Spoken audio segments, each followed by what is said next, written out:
Bismillahirrahmanirrahim. On the demand of Mohammad Shahbaz,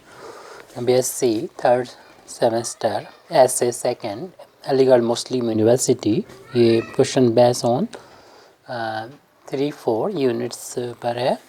Verify the Green's theorem for the function f(xy) is equal to e to the power minus x sin y, gxy is equal to e to the power minus x cos y, wherein the curve C is the square with vertices at 0 0, pi by 2, 0, pi by 2, pi by 2 and 0, pi by 2. ये 4 points दे रखे हैं जो कि square के vertices हैं और square ही ये boundary ये कर्व सी है और दो फंक्शन यहाँ पर दे रखे हैं जिसकी जो कि बता रहे हैं कि इसके लिए इन दो फंक्शन के लिए हमें ग्रीन थ्योरम को वेरीफाई करना है. इसके लिए वीडियो बनाया था हमने लेकिन वो करप्ट हो गया, यानी टेक्निकल प्रॉब्लम हो गई तो वो अपलोड नहीं हो पाया. तो इसको हम जो पहले से लिखा है इसको हम बता दे रहे हैं और हमने इसमें पहले से लिख रखी थी क्योंकि ग्रीन थ्योरम हमको यूज़ करना है यहाँ पर. तो ग्रीन थ्योरम का स्टेटमेंट पहले देख लें फिर इसको वेरीफाई भी करना होगा. तो ग्रीन थ्योरम इन प्लेन, यानी ग्रीन थ्योरम प्लेन में तो ये रिलेशन बताती है सरफेस इंटीग्रेशन और लाइन इंटीग्रल के बीच में एक रिलेशन बताती है ग्रीन थ्योरम, यानी एरिया और जो भी उस अंडर जो एरिया कवर्ड होता है इस सी से. तो इनके बीच में जो भी रिलेशन अभी हम लोग देख लेंगे यहाँ पर इस स्टेटमेंट में. If capital R is a close region, यहाँ पर आर को हमने बताया कि एक क्लोज रीजन है, close region in the x y plane में bounded by a simple close curve, और जो कि वांटेड कर रहा है एक सिंपल क्लोज कर्व यहाँ पर इसको वांट कर रहा है. हम स्टेटमेंट देख रहे हैं ग्रीन थ्योरम का. And if phi x y एक फंक्शन है और साई एक्स वाई दूसरा फंक्शन है. दो फंक्शन यहाँ दे रखे हैं, इनके बारे में क्या है, आर कॉन्टीन्यूस, ये कॉन्टीन्यूस फंक्शन है having continuous partial derivatives in are. और इस आर में बताया गया है कि इनके ना सिर्फ ये कॉन्टीन्यूस है बल्कि इनके जो पार्शियल डेरिवेटिव्स हैं वो भी कॉन्टीन्यूस है. देन तो हमें क्या प्रूव करना है, हमको ये दो इंटीग्रल जो है वो आपस में इक्वेट, यानी ग्रीन थ्योरम का स्टेटमेंट ये दोनों आपस में इक्वल होते हैं. यानी यहाँ पर हमने कोई भी एक फंक्शन ले लें इन दोनों में से, जैसे कि हमने साई लिया, psi d x plus phi d y लिखा, उसको लाइन इंटीग्रेशन दिखाया तो फिर इसकी वैल्यू हो जाएगी. बस ध्यान रखें कि जो डी एक्स के साथ में लिया है फाई, तो अब यहाँ पर जो यानी एक्स के साथ दिया है और डेल एक्स फाई के साथ आएगा. और यहाँ पर x के साथ में लिया तो ये x जो है वो पहले आएगा यहाँ पर, और यानी जो फंक्शन dy के साथ था फाई वो पहले लिखा जाएगा और जो x dx के साथ में था साई वो यहाँ पर बाद में आएगा. बस यही थोड़ा सा ध्यान रखना होगा. और यहाँ पर देख रहे हैं कि जो लाइन इंटीग्रेशन है क्लोज वो यहाँ पर ये सरफेस इंटीग्रेशन में यानी डबल इंटीग्रेशन में कन्वर्ट हुआ है. और यहाँ पर x के रिस्पेक्ट में पार्शियली डिफरेंशिएशन फाई का है और फिर साई का है, और फाई और साई की पोजीशन यहाँ पर पता ही है कहाँ से हमको उठाना है. ये वाली वैल्यू जो है हमको ये डी वाई के साथ में होगी वो उठाना है. इसके बीच में तो प्लस का साइन है और ये साई डी एक्स के साथ में है, साई इसको यहाँ पर लिखना है, उसको हमें वाई के रिस्पेक्ट में इंटीग्रेट करके जो भी वैल्यू आए डिफ्रेंशिएट करके जो भी वैल्यू आए उसको हमें डबल इंटीग्रेशन एक्स वाई के रिस्पेक्ट में यानी डी एक्स डी वाई लिखा हुआ है करना है. तो ये तो हो गया स्टेटमेंट हमारे ग्रीन थ्योरम का, जिसको अपने इस फंक्शन यानी हमारा फंक्शन यहाँ तो फाई और साई दे रखे थे, अपने जो फंक्शन है उसे एफ और जी दे रखे हैं. तो उनके रिस्पेक्ट में अगर इसी थ्योरम को हम लिखेंगे तो इस फाई, क्योंकि इनको इंटरचेंज कर सकते हैं तो हम इसको एफ़ ले लिया साई की जगह पर, साई की जगह पर एफ़ ले लिया और फाई की जगह पर जी ले लिया. तो इसी के अकॉर्डिंग जो ऊपर हमारी थ्योरम ग्रीन थ्योरम थी उसको लिखेंगे तो इतना हमें वेरीफाई करना है, यानी we have to verify this, यानी जो कि ग्रीन थ्योरम है इन एफ और जी के रिस्पेक्ट में। हमने थ्योरम का स्टेटमेंट फाई और साई की फार्म में लिखा था, वो ये है। इसकी फार्म में भी लिखा जा सकता था, लिख सकते थे हम लोग। तो हमें जो फंक्शन दे रखे हैं, सबसे पहले सवाल की शुरुआत यानी हमारी यहाँ से होती है कि फंक्शन जो गिवन है, यानी फंक्शन एफ की वैल्यू दे रखी है जो कि एक्स वाई का फंक्शन है, ई की power minus x sine y दे रखी थी क्वेश्चन में, और दूसरा फंक्शन जी दे रखा था वो ई की पावर माइनस एक्स और कॉस वाई। अब जो कि मैं जो वेरीफाई करना उसमें जी का एक्स के रिस्पेक्ट में डेरिवेटिव की ज़रूरत है, तो हमने इस जी को एक्स के रिस्पेक्ट में पार्शियल डिफरेंशिएशन किया। तो यहाँ पर वैल्यू रख दी जी की वैल्यू तो, और एक्स के लिए वाई कांस्टेंट है तो यहाँ से बाहर भी ले लिया हमने उसको। सिर्फ ई की पावर माइनस एक्स का डिफरेंशिएशन करना पड़ेगा। ई की पावर एक्स का तो ई की पावर एक्स होता है, लेकिन ये एक्स नहीं है, ये तो माइनस एक्स है, इसलिए माइनस एक्स का डिफरेंशिएशन करेंगे, माइनस बाहर एक्स का एक्स के रिस्पेक्ट में डिफरेंशिएशन 1, यानी टोटल मिला के -1 आ गया। माइनस एक्स का डिफरेंशिएशन, माइनस को शुरू में लिख दिया, एक बार एक्स को भी, कॉस बाई को बाद में लिख दिया, तो जी का एक्स के रिस्पेक्ट में पार्शियल डेरिवेटिव आ गया। हमें del f over del y की भी ज़रूरत पड़ेगी, तो इसलिए इस एफ की वैल्यू को लिख दिया ई की बार माइनस एक्स साइन वाई, और वाई के रिस्पेक्ट में इसको डिफरेंशिएशन करेंगे तो वाई के लिए एक्स कॉन्स्टेंट होगा, ई की बार माइनस एक्स को बाहर ले लिया, साइन वाई का ही वाई के रिस्पेक्ट में पार्शियल डिफरेंशिएशन करना है, और साइन का डिफरेंशिएशन कॉस वाई होता है। इस तरीके से हमने ये दोनों वैल्यू आगे के लिए जो ज़रूरत पड़ेगी उनका यूज़ करेंगे, जैसे कि अभी हम दिखा भी चुके हैं, इसको हम स्टेटमेंट में दिखा चुके हैं ग्रीन थ्योरम का, तो उसमें हमें इनकी ज़रूरत पड़ रही है। अब मैं जैसे कि ग्रीन थ्योरम जैसे कि प्रूव करना, उसका लेफ्ट हैंड साइड जैसे ये बताया था हमने वेरीफाई करना, उसमें ये वैल्यू निकालना होगी, यानी एफ डी एक्स और प्लस जी डी वाई, और इसका क्लोज इंटीग्रेशन है लाइन इंटीग्रेशन सी के अलॉन्ग, कर्व के अलॉन्ग। तो हमारा जो कर्व है वो यहाँ पर हमने बता दिया गया था हमको कि ये एक स्क्वायर है, और इस स्क्वायर के पहला पॉइंट बताया था 0 0, यानी ऑरिजिन है, ओ से डिनोट किया गया। दूसरा पॉइंट बताया गया था π/2 0, मीन्स हमने इस पॉइंट को ए पॉइंट दे दिया, और ये डिस्टेंस जो है वो π/2 हो गई, और एक्स एक्सिस पर वाई की वैल्यू 0 होती है, इसलिए ये पॉइंट 0 π/2 0 हो गया। फिर तीसरा पॉइंट बताया गया था π/2 मीन्स एक्स एक्सिस पे चलना है π/2, वाई एक्सिस के पैरेलल चलना है π/2, पहुंच गए यहाँ पर π/2 बी पॉइंट कह दिया इसको। और चौथा पॉइंट जो था वो सी हो जाएगा 0 π/2, यानी ये लेंथ तो π/2 है, लेकिन जो एक्स एक्सिस वाई एक्सिस पे एक्स की वैल्यू 0 होगी, 0 π/2। तो इसको इन्होंने सी बोला है, और हमने इसको जो कि इनका नेचर 4 बार चेंज हो रहा है, तो हर एक में इसको C1, इसको C2, इसको C3 और इसको C4 बोल दिया, C1 C2 C3 C4 कह दिया। और इस रीज़न को जिसे हमने R से डिनोट किया था, कैपिटल R है ये, और ये C बाउंड्री है जो C1 C2 C3 C4 part में बांट दिया हमने इसको। अब इस लेफ्ट हैंड साइड की वैल्यू को अगर हम फाइंड करना चाहते हैं ग्रीन थ्योरम के, यानी इंटीग्रेट करना है हमको, close integration along curve C, F D X D Y की वैल्यू निकालना है, तो हमें देख रहे हैं कि ये वैल्यू जो सी कर्व है वो 4 बार अपना नेचर चेंज कर रही है, इसलिए हम इसकी 4 पार्ट में 4 पार्ट में बांटना पड़ेगा। C1 और ये वाला फंक्शन यहाँ लिखना चाहे तो लिख दें, या इस तरीके से भी डिनोट कर सकते हैं, C1 + C2 + C3 + C4। Understood है कि ये वैल्यू जो है वो यहाँ पर भी होगी, यही वैल्यू, ये पूरा ब्रैकेट जो है सबके साथ में होगा। तो इक्वेशन नंबर 1 डाल दिया, ऐसे ही छोड़ सकते हैं, लिखना ज़रूरी नहीं है, ये मतलब कि ये ब्रैकेट सभी में डालें, ये वैल्यू फंक्शन सभी में लिखें, यानी इंटीग्रेंड को सभी में लिखना जरूरी नहीं, ऐसा भी ये एक मेथड है लिखने का। इक्वेशन नंबर 1 डाल के इसे यहीं पर छोड़ देंगे, और इन सब की वैल्यू यानी C1 की बात करें, C1 हमने लिया है O, ये C1 लिखा हुआ ऊपर, OA के लॉन्ग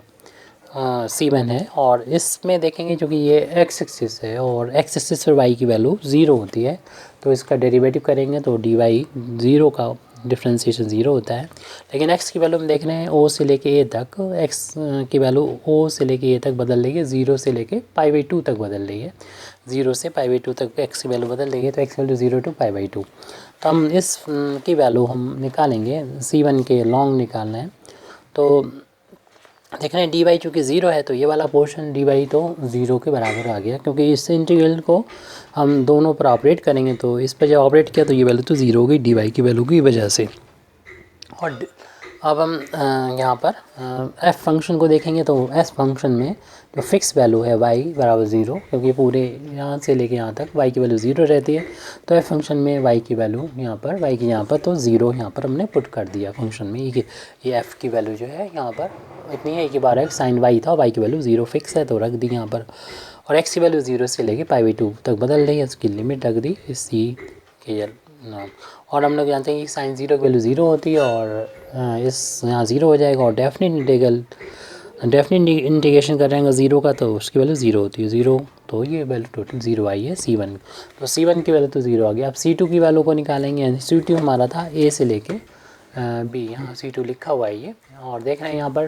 पूरे में x की वैल्यू π/2 यहाँ पर भी थी, इस पॉइंट पर भी π/2 थी, यस, तो इधर भी π/2 ही है, लेकिन y की वैल्यू फिक्स है, जो कि x की वैल्यू फिक्स है π/2, और y की वैल्यू चेंज हो रही है। यहाँ पर y की वैल्यू 0 थी और यहाँ पर y की वैल्यू π/2 है, तो 0 से लेके π/2 y की वैल्यू बदल रही है, लेकिन C2 पर हम देखेंगे कि x की वैल्यू π/2 फिक्स है, फिक्स वैल्यू है तो उसको डिफ्रेंशिएट करेंगे कांस्टेंट का, π/2 का तो 0 हो जाएगा, y की वैल्यू 0 से π/2 तक चेंज हो रही है। अब हमें चूँकि लाइन इंटीग्रल निकालना है, अलॉन्ग C2 निकालना है, जो अपने इक्वेशन नंबर 1 के पार्ट के था, दूसरा पार्ट है f dx dy की वैल्यू ही निकालना है, लेकिन जो कि dx की वैल्यू 0 के बराबर है यहाँ पर पहले से बता, तो ये वाला पोर्शन जो होगा वो 0 के बराबर हो जाएगा, क्योंकि इस इंटीग्रल को हम दोनों पर ऑपरेट करेंगे तो डायरेक्ट कर दे रहे थोड़ा सा, ये वैल्यू तो 0 होगी। और जब इसको निकालना है तो gx में जो फिक्स है वो आप देख दो, फिक्स आपको मालूम ही है कि π/2 है, तो gx एक्स वाई जो था उसमें x की जगह पर π/2 रख दिया, यानी माइनस का π/2 cos बाई लिख दिया, क्योंकि y की वैल्यू तो चेंज हो रही है, और वो चेंज हो रही है 0 से लेके π/2 तक, क्योंकि ये dy है तो यहाँ पर y की लिमिट होगी। तो e की पावर एक माइनस y/2 जो कांस्टेंट है, इसे इंटीग्रेशन के साइन से हमने बाहर लिख लिया, और सिर्फ बचा हमारे पास cos बाई dy, इसको ऐसे लिख दिया। अब cos का इंटीग्रेशन हम लोग जानते हैं क्या होता है, साइन होता है, और लिमिट कितनी 0 से π/2 यहाँ लिखी हुई है, इसको e की पावर माइनस y/2 को बाहर लिख दिया, और इसमें अपर लिमिट यानी जहाँ पर भी y मिलेगा वहाँ पर हमने अपर लिमिट रखना है π/2, माइनस लोअर लिमिट यानी जहाँ पर y मिलेगा वहाँ पर 0 रख देंगे। और हम लोग जानते हैं साइन π/2 यानी साइन 90 की वैल्यू 1 होती है और साइन 0 की वैल्यू 0 होती है, तो ये वैल्यू e की पावर माइनस का π/2 आ गया, यानी जो हम लोग C2 की वैल्यू निकाल लेते हैं, ये means f dx plus g dy की वैल्यू e की पावर माइनस π/2। अब हमें तीसरी वैल्यू इक्वेशन नंबर 1 की ये वाली निकालना है, तो इसमें फंक्शन यानी इंटीग्रेंट यही रहेगा। तो यहाँ पर C3 देख लें क्या है, C3 B से लेके C तक है, और इस पर हम चलते हैं तो देख रहे हैं कि y की वैल्यू यहाँ पर भी π/2 थी, यहाँ भी π/2 है, लेकिन x की वैल्यू π/2 थी पहले और बदल के ये 0 हो जाएगी, तो इसकी वैल्यू बदल के x की 0 से π/2 से 0 हो जाएगी, और y की वैल्यू फिक्स है π/2, जिसका डिफ्रेंशिएशन करेंगे dy तो कॉन्स्टेंट का डिफ्रेंशिएशन 0 हो जाएगा, और x की वैल्यू π/2 से बदल के 0 हो रही है। तो C3 के अलॉन्ग इसकी वैल्यू फंक्शन की वैल्यू निकालेंगे, तो जो हमें पता ही है dy की वैल्यू जब 0 है तो ये वाला पोर्शन तो सेकंड वाला तो 0 हो जाएगा, फर्स्ट वाला ये इसमें जो फिक्स वैल्यू है यानी y की π/2 वो f फंक्शन देख लीजिएगा पीछे, वहाँ पर f की वैल्यू है ये, बस वहाँ पर y की जगह पर π/2 हमने यहाँ रख दिया, जो कांस्टेंट है 1 है वैल्यू, और साइन π/2 की वैल्यू 1 होती 1 रख दिया, और 0 to π/2 e to the power minus x लिखा हुआ है, और बस e की पावर माइनस एक्स का इंटीग्रेशन हम लोग जानते हैं e की पावर माइनस एक्स होता है, लेकिन x का जो कॉफिशेंट है -1 उससे हमें डिवाइड करना पड़ेगा, जो लिमिट है 0 से π/2 वो यहाँ पर रखना पड़ेगी, उसके लिए पूरे इसमें जहाँ पर भी हमको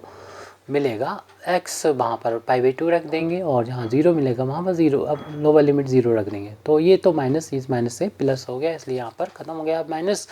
और यहाँ पर हमने जो ऐसे बताया कि अपर लिमिट माइनस का x के यहाँ पर π/2 रख दिया, तो e to the power minus π/2 हो गया, माइनस लोअर लिमिट यानी e की पावर फिर 0 हो जाएगा, और हम लोग जानते हैं e की पावर 0 की वैल्यू 1 होती है, तो ये तो ऐसे ही लिख दिया, और e की पावर 0 की वैल्यू 1 के बराबर लिख दी, तो हमारी ये सेकेंड यानी थर्ड यानी C3 के लिए ये इसकी वैल्यू आ चुकी है। अब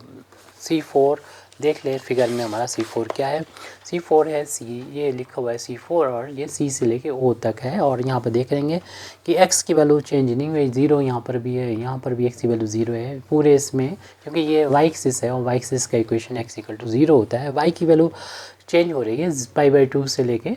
0 तक चेंज हो रही है, तो जो फिक्स है वो तो x है, और उसकी वैल्यू C4 के लिए हम लोग देख रहे हैं कि एक्स एफ एक्स वैल्यू उसका डिफ्रेंसिएशन डी एक्स बराबर 0 हो जाएगा। वाई की वैल्यू पाई/2 से लेके 0 तक चेंज हो रही है और हमें C4 f D x g d Y की वैल्यू फाइंड करना है, जो हमारे ग्रीन थ्योरम के लेफ्ट हैंड साइड में चौथी इंटीग्रल की वैल्यू है।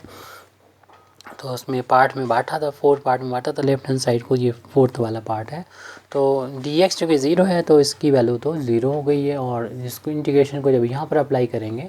तो इसमें जी की वैल्यू में देख ली एक्स फिक्स है जो कि 0 है, तो वहाँ पर e⁻⁻x था, उसके यहाँ 0 हो गई cos y, और डी वाई की वैल्यू चेंज हो रही है, देख रहे हैं π/2 लोअर लिमिट अपर लिमिट 0 है। अब ये तो e⁻0 की वैल्यू तो 1 हो जाएगी, सिर्फ cos y बचेगा, और cos y का इंटीग्रेशन हम लोग जानते हैं sin y होता है लिमिट π/2 से 0, यानी पूरे इसमें जहाँ पर भी अपर लिमिट y मिलेगा वहाँ पर लिमिट 0 रख देंगे, माइनस लोअर लिमिट कर देंगे जहाँ पर भी y मिलेगा वहाँ पर π/2 रख देंगे, यानी हमने रख दिया। और sin 0 की वैल्यू 0 के इक्वल होती है, sin π/2 की वैल्यू 1 के इक्वल होती है, यानी ये वैल्यू माइनस का 1 आ गई। इस तरीके से 4th वाले की वैल्यू -1 आ गई। इन सारी वैल्यूज़ को C1 C2 C3 वाली को इक्वेशन नंबर 1 में पुट कर देंगे, using putting these values in equation 1। तो हमारा जो लेफ्ट हैंड साइड जो ग्रीन थ्योरम का है, यानी close integration along C is equal to f D x plus g d y is equal to, पहली वैल्यू C1 की वैल्यू 0 थी, C2 वाले की वैल्यू -e⁻−π/2 होती, और C3 में 2 टर्म थे e⁻−π/2 -1, और 4th में भी निकला था -1, तो वो हमने यहाँ पर ये लिखा हुआ है। इसमें देखना है कि ये दोनों ही 2 टाइम्स हैं, तो 2 हमने कॉमन ले लिया, e⁻−π/2 2 टाइम्स है, 2 बाहर ले लिया, और ऐसे ही यहाँ पर -1 की -1 माइनस का 2 हो गए, तो इसमें 2 बाहर ले लिया तो -1 बचेगा। इसे इक्वेशन नंबर 2 डाल के हमने यहाँ पर छोड़ दिया। ये लेफ्ट हैंड साइड है जो हमारा ग्रीन थ्योरम का।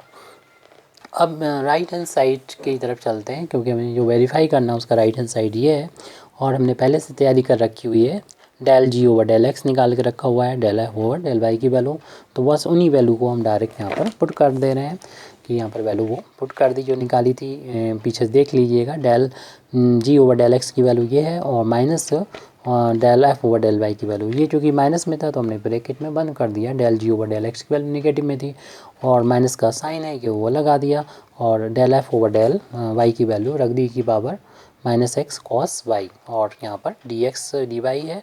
और यहाँ पर लिमिट जो होगी फिर x y की हमें लिखना होगी। तो देखने x की वैल्यू जो है वो इस पूरे रीजन को हमें कवर करना है, तो इस ये देख रहे हैं ये जो रीजन है वो इन 2 लाइंस के बीच में है, x =